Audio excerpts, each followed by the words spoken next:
dari langsung yang Maha hari dirahmati Allah Subhanahu wa Ta'ala. Bersyukur kepada Allah atas segala kenikmatan dan kelimpahan kepada kita. Terbukti pada kesempatan awal ini kita semua bisa berkumpul bersama di Rabbul Ramadan Penajul ini dalam keadaan sehat tanpa kita satu rangkul yang benar. Optimis bersama kita pada malam hari ini. Saya bisa mengamalkan kita semuanya. Perjalanan hidup kita selalu diberkahi oleh Allah Subhanahu wa Ta'ala. Keberkahan senantiasa menyertai perjalanan kita dan umur yang panjang yang bermanfaat, mengabarkan perjalanan kita dan bangun rezeki Allah Ta'ala dan segala barokah keturunan yang soleh dan solehah dan optimis dengan hasilnya kita perlu bersyukur bisa biarkan sebabnya agar kita semuanya terus selamat. Suatu salam senantiasa tercurahkan bagi Rasulullah Muhammad Sallallahu Alaihi Wasallam yang tak pernah memastikan seluruh dunia menghormati dan dunia akan dipakai. Hadirin yang dirahmati Allah, atas nama Muhammad Utama Rafiq Mahejo mengucapkan selamat datang kepada seluruh tim juri lomba durasi visual entertainment MTV dan pada malam hari ini yang hadir di Rafiq Mahejo dan sampai ucapan sugeng rawu sugeng dari sugeng pinandian. Yang kedua kalinya bersama seluruh santri memaaf yang sebesar-besarnya karena di dalam penerimaannya dari seluruh tim Dewan Juri lomba durasi visual ini kami tidak bisa menyambut kehadiran orang semuanya dalam kesempatan yang setimpal. Karena ini acara flashback ke zaman yang kita tidak mengalami. Jadi asal masa NU saya NU kembali ke tahun kita sudah apa ini bayi yang dia bacanya karena ini tahun 80-an sini ya ada istilahnya maksudnya kulit ya. Juga disampaikan terima kasih kepada semuanya yang telah membantu kegiatan ini, teman-teman santri yang telah mengkondisikan kemarin waktu sosialisasi dan disampaikan kami 3 pelaksanaan. Inilah kemampuan kami dari Rafiq Mahejo.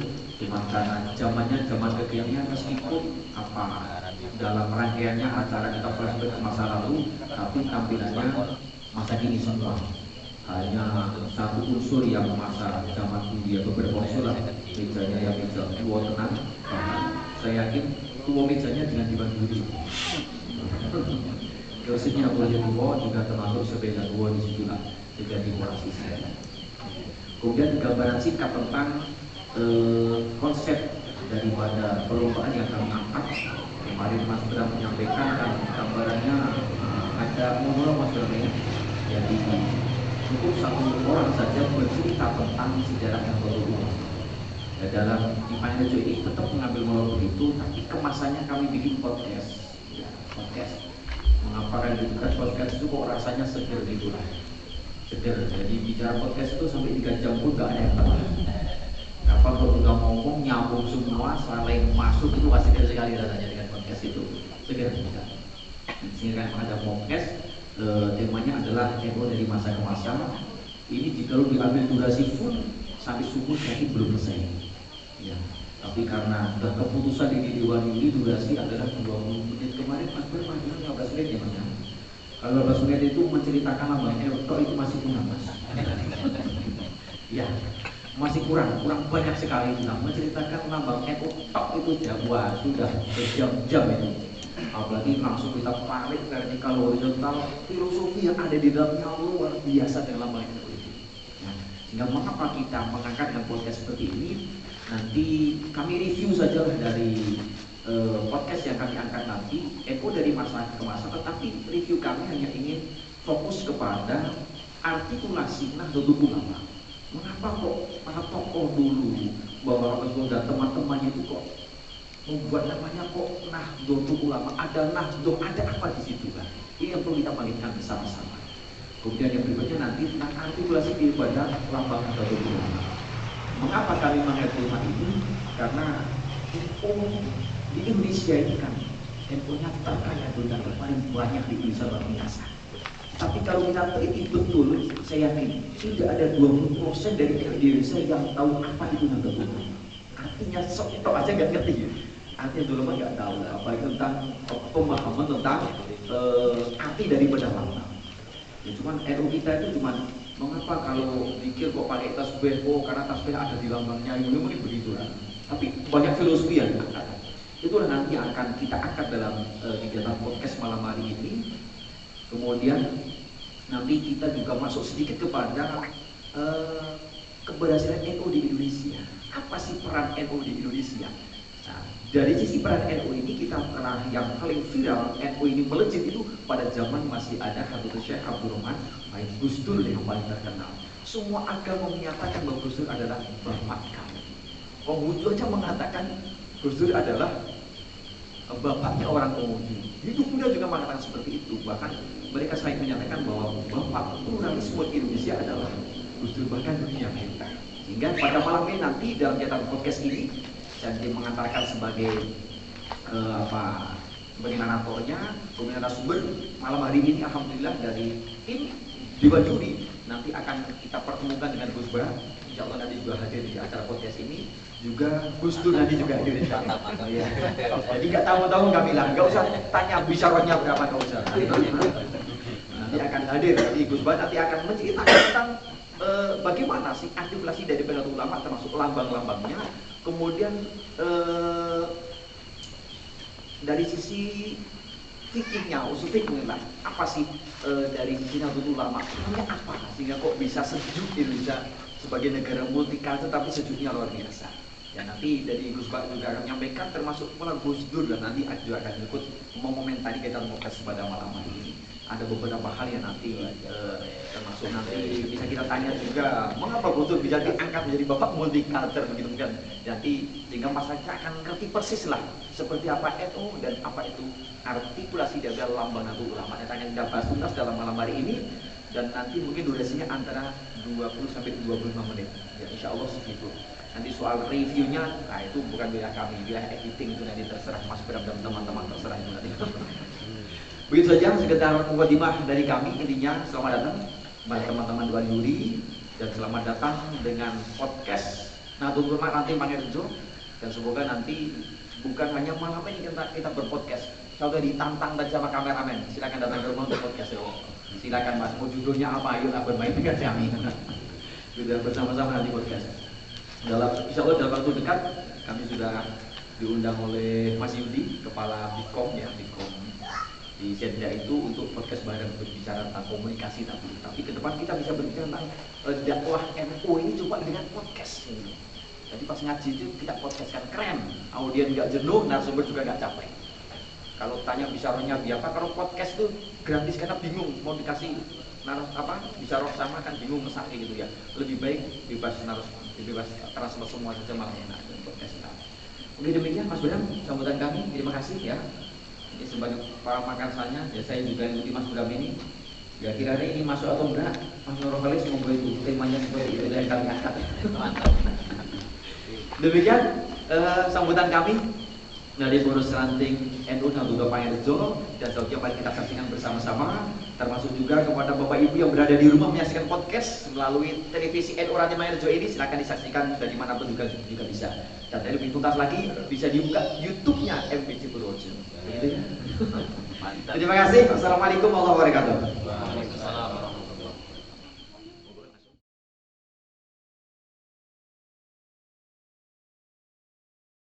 Assalamualaikum warahmatullahi wabarakatuh. Pemirsa dan dirahmati Allah Subhanahu wa taala, pada malam hari ini kembali kita bertemu dengan kegiatan podcast Nahdlatul Ulama Ranting Mangerjo terkait dengan satu abad Nahdlatul Ulama. Pada malam hari ini kami akan judul podcastnya adalah Nahdlatul Ulama dari masa ke masa. Pemirsa dan dirahmati Allah Subhanahu wa taala, Indonesia adalah satu-satunya negara di dunia dengan warga Nahdlatul Ulama terkaya di dunia. Lembaga keagamaan terbesar di dunia ada Nahdlatul Ulama dan itu berada di Indonesia. Tetapi jikalau kita teliti bersama dari sekian banyak jamaah Nahdlatul Ulama di Indonesia, saya yakin belum begitu banyak yang memahami tentang apa itu Nahdlatul Ulama sendiri. Apalagi kita akan berbicara tentang filosofi atau arti yang ada di dalam lambang Nahdlatul Ulama. Maka untuk mengetahui semua ini, pada malam hari ini dalam podcast Rantai Nahdlatul Ulama Pangerjo telah menghadirkan dua tokoh besar di Indonesia. Akan kami hadirkan yang pertama adalah Gus Baha. Ya. Assalamualaikum Gus. Masya Allah. Syukur. Siap Gus. Alhamdulillah. Nanti beliau akan mengupas tuntas tentang apa itu Nahdlatul Ulama, arti daripada nama sebuah Nahdlatul Ulama. Juga beliau nanti akan mengupas tuntas tentang lambang Nahdlatul Ulama. Di dalamnya ada bintang 5 di atas 4 di bawah, tulisan Nahdlatul Ulama, ada tali melingkar, di tengah-tengahnya ada bumi, dan tengahnya lagi mengapa yang muncul di tengah itu adalah peta Indonesia. Nanti Gus Bah yang akan dengan jelas begitu. Kecuali Gus Bah juga tidak hadirkan Indonesia adalah negara multikultural yang luar biasa. 6 agama semuanya ada dan semuanya disahkan oleh pemerintah. Bahkan masih ada satu lagi Indonesia ini, karena kita mayoritas masyarakat Jawa, ada aliran kepercayaan. Dan beliau ini diterima oleh semua kalangan di Indonesia, semua agama menerimanya. Tidak ada satu masyarakat pun, apalagi orang NU, yang tidak mengenal siapa beliau. Mari kita hadirkan dan kita sambut dengan tepuk tangan yang meriah. Gus Dur hadir di tempat ini. Assalamualaikum Gus. Monggo Gus. Insyaallah.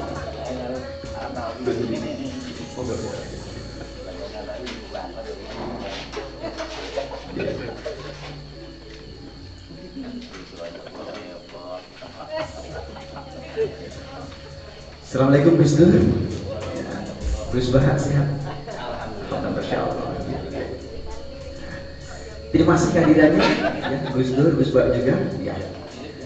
Jadi pada malam hari ini Gus, pertama saya menyapa kepada Gus Bah terlebih dahulu. Sebenarnya kan kami mengajukan undangan 3 tahun ya Gus ya.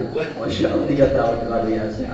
Tapi karena jadwal Gus Bah yang luar biasa, tidak baru malam hari ini. Tapi mungkin ini sudah merupakan skenario Tuhan. Mengapa kita dipertemukan malam hari ini? Kebetulan hari ini adalah 1 abad Nahdlatul Ulama. Jadi ada kata kemarin pun, karena masih skenario ini hadir di Pangerjo pada 1 abadnya Nahdlatul Ulama. Mungkin mengapa 3 tahun menunggu kenapa 1 abad begitu Gus ya? Iya. Gitu Gus ya. Langsung saja Gus. Jadi malam hari ini temanya adalah NU dari masa ke masa. Tapi kalau kita tarik sejarah panjang, saya yakin durasi tidak memenuhi Gus. Maka pada malam ini saya singkat saja, saya minta kepada Gus Bah nanti untuk sedikit memberikan wawasan cara pandang kepada masyarakat tentang Nahdlatul Ulama. Pertama nanti tentang mengapa lembaga Islam yang besar di Indonesia ini namanya Nahdlatul Ulama. Kalau kita dari sisi Nahdlatul itu kan artinya apa Gus? Nahdlatul kebangkitan. Kalau ada kata bangkit berarti sebelum bangkit mungkin loyo atau gimana begitu Gus ya. Sehingga mengapa dinamakan kebangkitan ulama di Indonesia? Monggo Gus silakan Gus. Untuk pertama mungkin 5 menit dulu Gus, bagaimana selanjutnya kita sambung lagi. Terima kasih waktunya Kang Sastro Al-Ngatawi. Akan saya coba untuk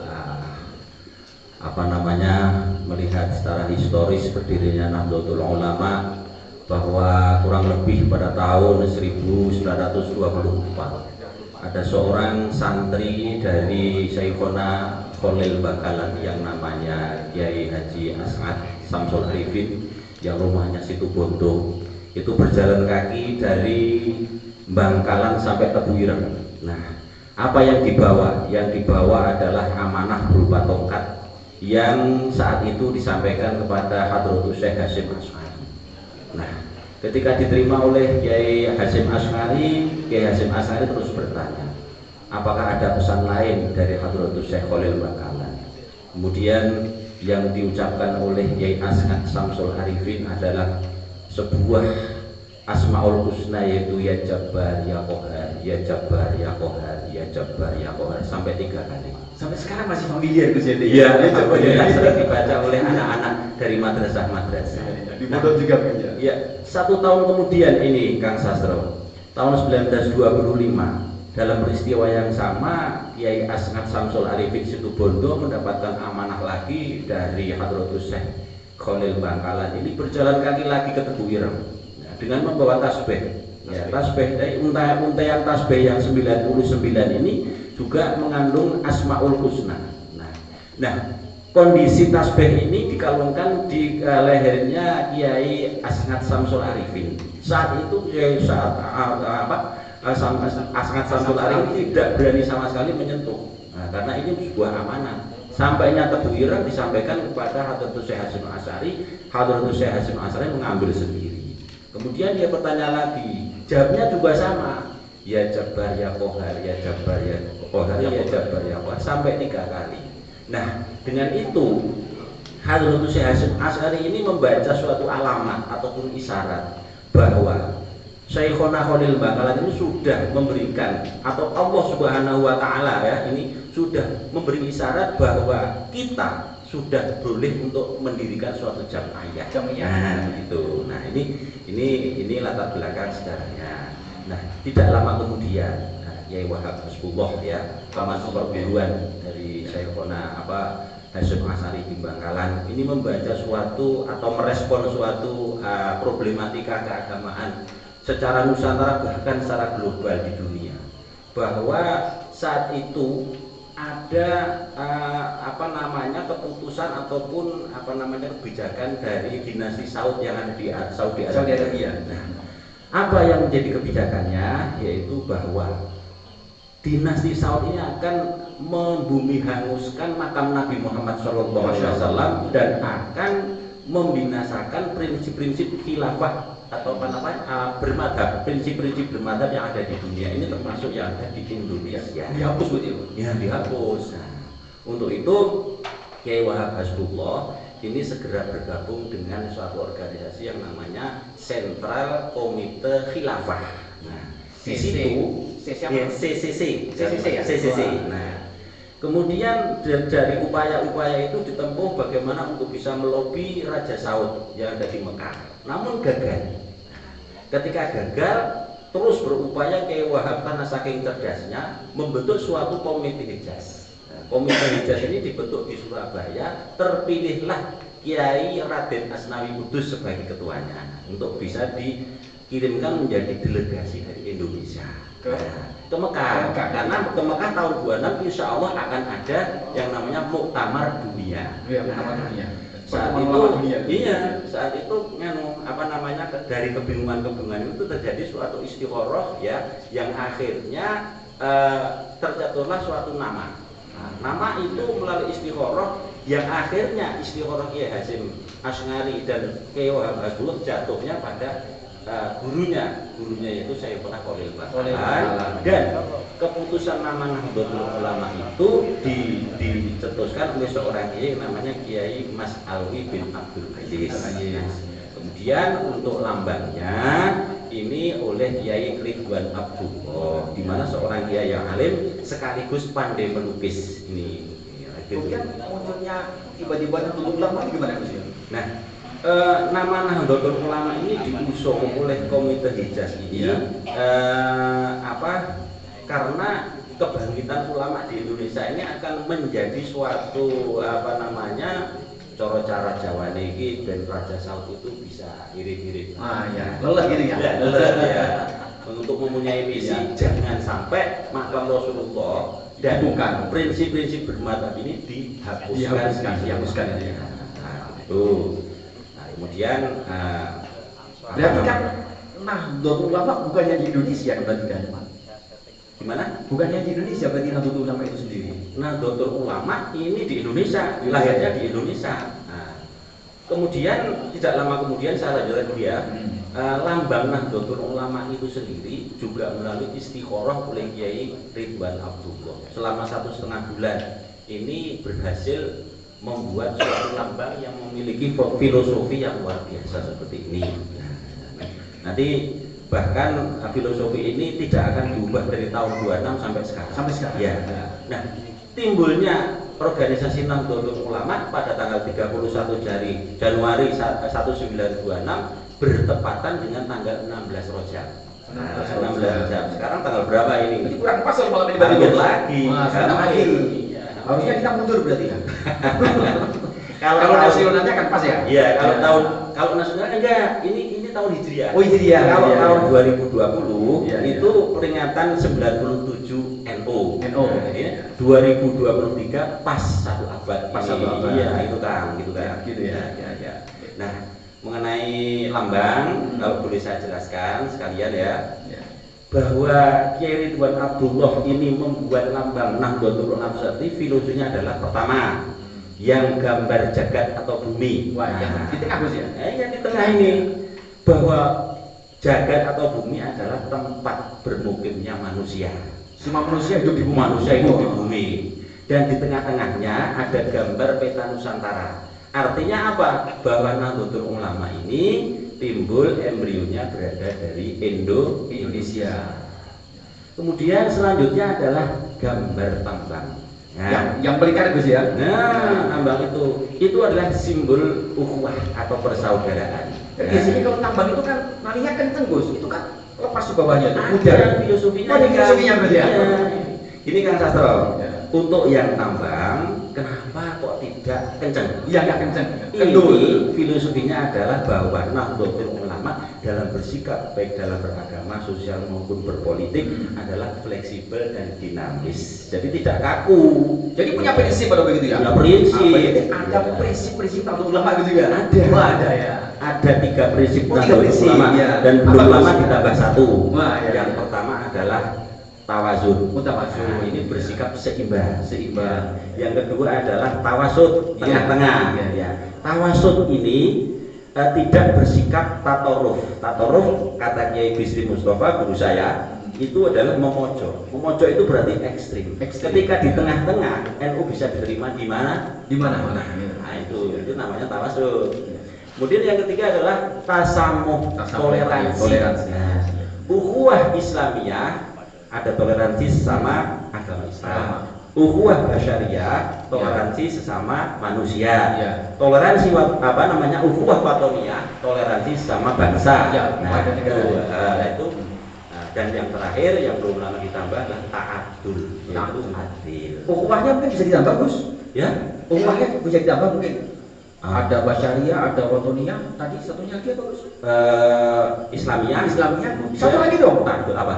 Ukhuwah ijtimaiyah. Wah, itu dalam tubuh organisasi. Iya, itu. ada organisasi itu nggak boleh juga dong bisa bertentangan. Iya, betul. Iya, ijtimaiyah. Berarti istilah baru ya kan? Iya dong.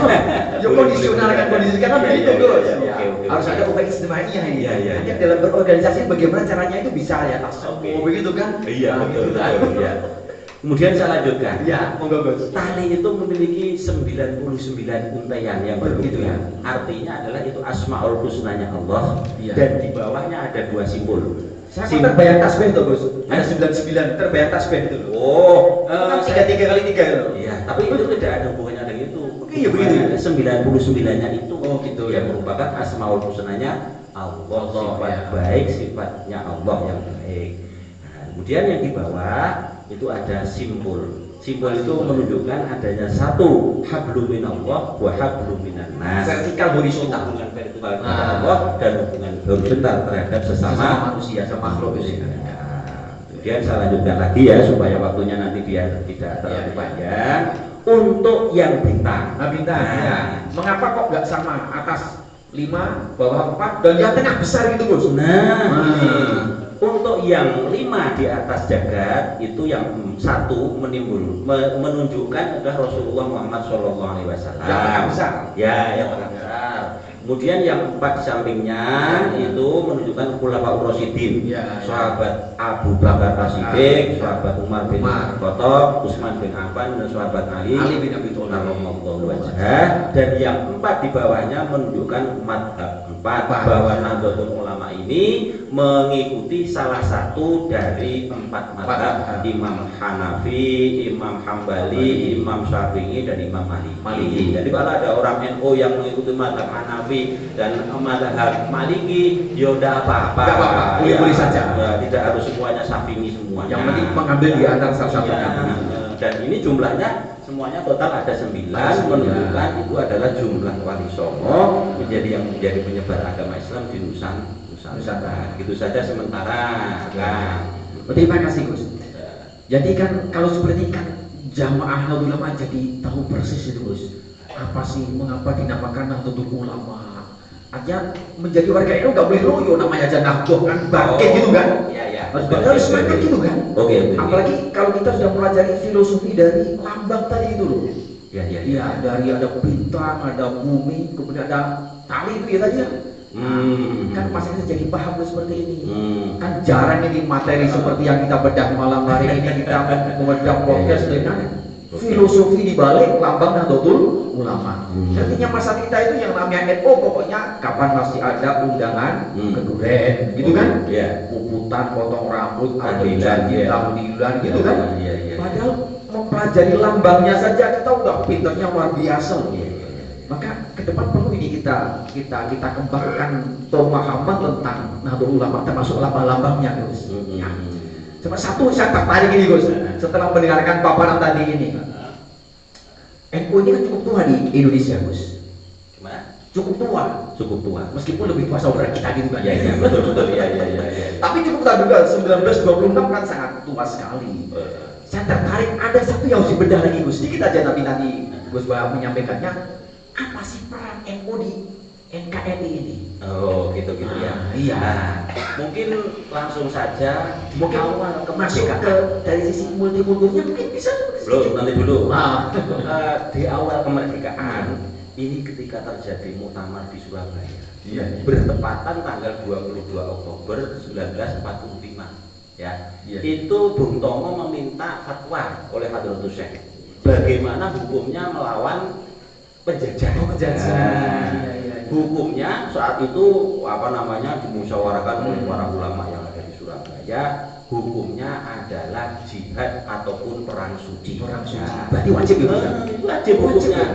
Dalam radius 93 km penduduk Surabaya yang siap untuk melawan sekutu yang saat itu bersama dengan Jenderal Malabi. Itu hukumnya wajib untuk perang. Nah, itu kalau yang di 93 km ke sana sudah menjadi fardu kifayah, tidak fardu ain. Berarti waktu itu luar biasa ya. Kalau disuruhkan perang itu pada semua. Wah, arek-arek Surabaya itu luar biasa. Tapi nggak tahu kalau Ansor sekarang Gus ya. Masih maju perang gimana? Dan itu yang dikenal dengan apa Gus namanya Gus? Dengan resolusi jihad. Resolusi jihad itu resolusi jihad yang sampai sekarang dikenal sebagai Hari Santri Nasional. Hari Santri Nasional. Pemerintahan Pak Jokowi ini diangkat sebagai Hari Santri Nasional. ASN. Embrionya dari situ Gus ya. Dari situ. Iya. Pantesan dari ASN langsung viral ini. Jadi cuman kita membangkitkan generasi sekarang kembali ke situ yang susah Gus. Ini kan. Jadi meletusnya 10 November. 10 November atau Hari Pahlawan itu diawali dari fatwa Hadratus Syekh yang berupa resolusi jihad. Karena ada fatwa, Bung Tomo berani untuk angkat senjata melawan atau menghadang Inggris yang dipunjai oleh sekutu. Ya mungkin sampai di sini dulu Gus. Saya ingin segera ngerti itulah informasi tentang perang NU terhadap multikultur itu Gus. Sedikit aja mungkin nanti sempurnanya biar Gus Dur nanti banyaknya udah. Kalau Gus Dur aja. Begitulah. Biar nanti bisa rohnya bisa dibagi. Bagi ya. Assalamualaikum Gus Dur. Nah, terima kasih Gus. Ya, kita ini sedang berbicara tentang Nusantara Gus. Dimana Indonesia kan sudah kita kenal dengan negara yang multikultur, semua agama ada. Mungkin nanti bisa dihubungkan dengan materi Gus Bahak tadi tentang prinsip-prinsip NO tadi Gus. Sehingga mengapa di Indonesia ini dengan agama yang cukup banyak tetapi adem Gus. Zaman Gus Dur kan wah dikenal pokoknya semua agama itu ingin merasakan bahwa Gus Dur sebagai bapaknya gitu. Jadi bukan hanya warga NU saja, semuanya ingin mengakui bahwa Gus Dur sebagai bapaknya. Orang Konghucu aja tunjuk jari paling awal itu bahwa Gus Dur adalah bapaknya Konghucu di Indonesia gitu kan. Mengapa bisa dia sampai seperti itu Gus Dur dia?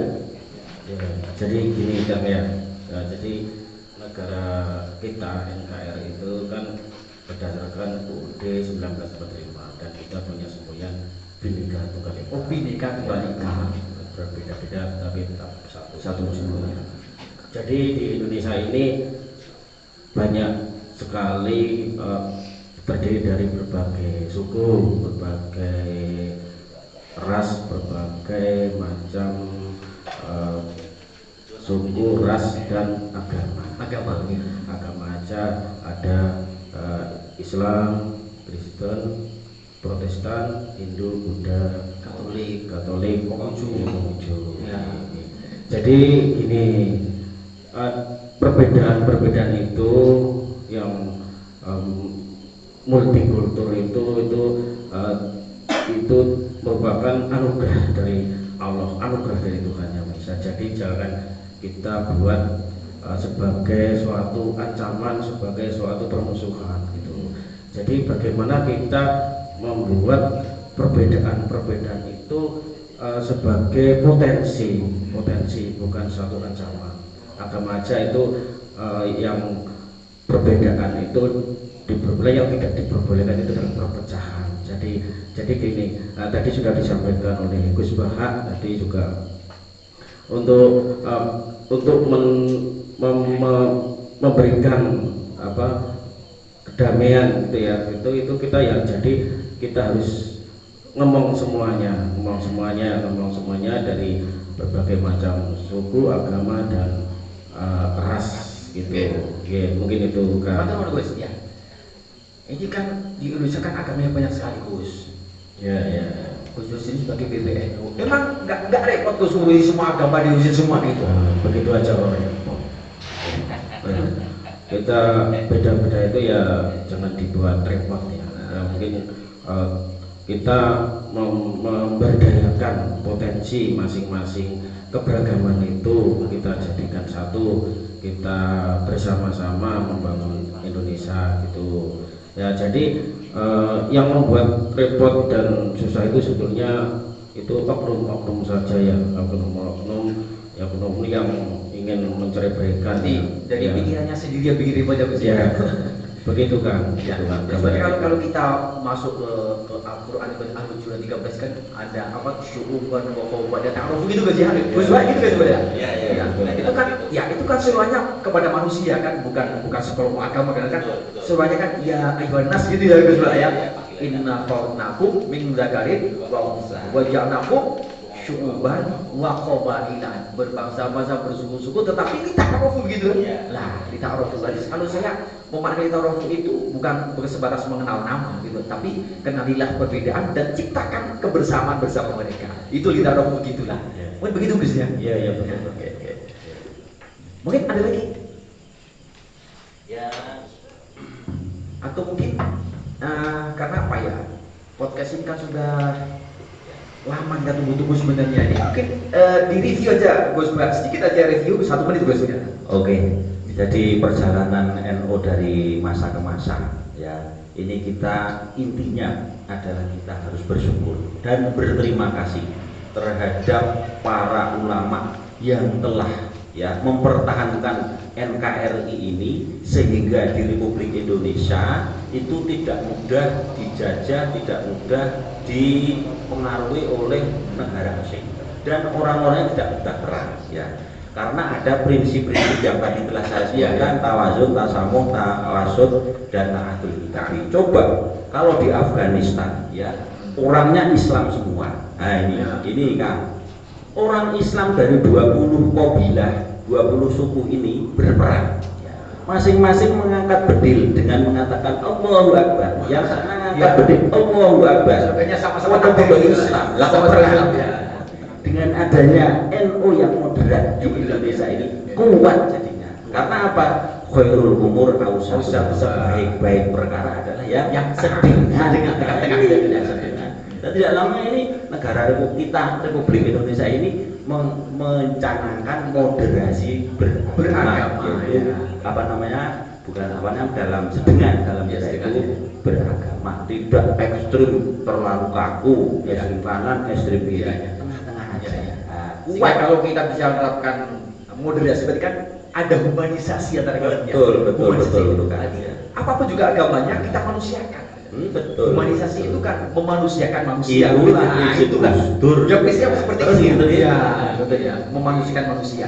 Jadi kalau ada orang NU kok nggak humanis, berarti NU orang NU itu tidak ngerti lambang NU gitu kan? Betul. Nah, ya. Bawahnya udah jelas itu kan. Warnanya lambang aja Ya. adalah menunjukkan suatu kesejukan dan kesuburan. Warna hijau. Ada Ya. buminya. Ada buminya dan putih menunjukkan kesucian hati. Ya, gitu ya. Terus. Terima kasih Ya. Gus Dur, Gus Wahab Ya. atas pencerahannya ini yang telah memberikan sebuah pemahaman yang sangat jelas untuk seluruh warga NU juga seluruh pemirsa ya yang melalui ikut menonton podcast ini melalui channel televisi kita di televisi ranting NU Mahir Jawa ini ya melalui podcast ini ya. Semoga ke depan nanti bisa bertemu lagi Gus. Kita tuntaskan pembahasannya dari masa ke masa, kita nggak lompat-lompat gitulah, sehingga generasi muda kita, ansor kita itu paham persis apa yang dilakukan terkait dengan NU ini, begitulah. Karena berangkat di namanya, kita harus bangkit, kita nggak boleh loyo sebagai warga NU ini. Pemirsa, para pencari rahmati Allah, demikianlah acara podcast pada malam hari ini NU dari masa ke masa dalam rangka menyambut satu abad Nahdlatul Ulama. Dan semoga kegiatan ini senantiasa bisa mengantarkan kita semuanya selalu diberikan kesehatan oleh Allah Subhanahu wa taala. Setelah satu abad NU ini semoga benar-benar NU semakin berkembang ya. Ada ukhuwah yang kita bangun, prinsip yang kita bangun betul-betul bisa kita bangun dan bisa kita implementasikan di negara Indonesia ini. Dan seluruh rakyat nanti bisa memahami apa itu NU berikut pula lamanya. Demikian dari saya Kang Sastro dalam mengantarkan acara pada malam hari ini. Saya yakin banyak sedikit kekurangannya dan kita mengasih. Wassalamualaikum warahmatullahi wabarakatuh. Waalaikumsalam. Nah, sebagai closingnya biar kita semangat ini. Ya, kita bersama-sama kita akhiri dengan ya lawat dulu.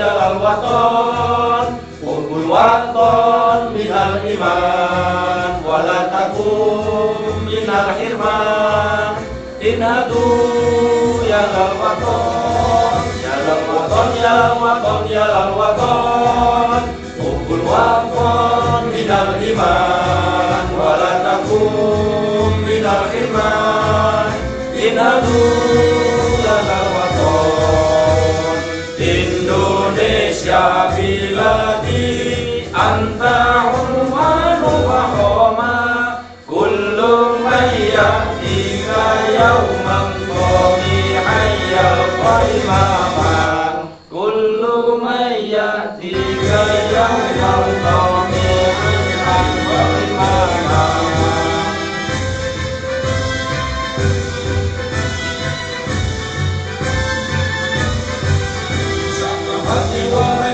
airku, cintamu dalam imanku, jangan halangkan nasibmu, bangkitlah hai bangsaku, sabda hati wahai tanah airku, cintamu dalam imanku, jangan halangkan nasibmu, bangkitlah hai bangsaku.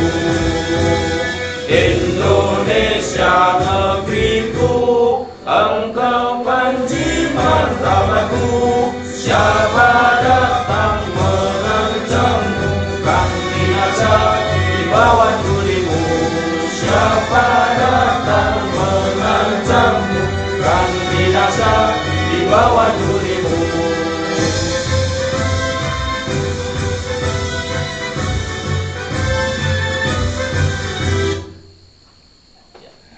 Terima kasih. Siapa kita? Nahdlatul Ulama. Pancasila Jaya. NKRI Harga mati. Assalamualaikum warahmatullahi wabarakatuh.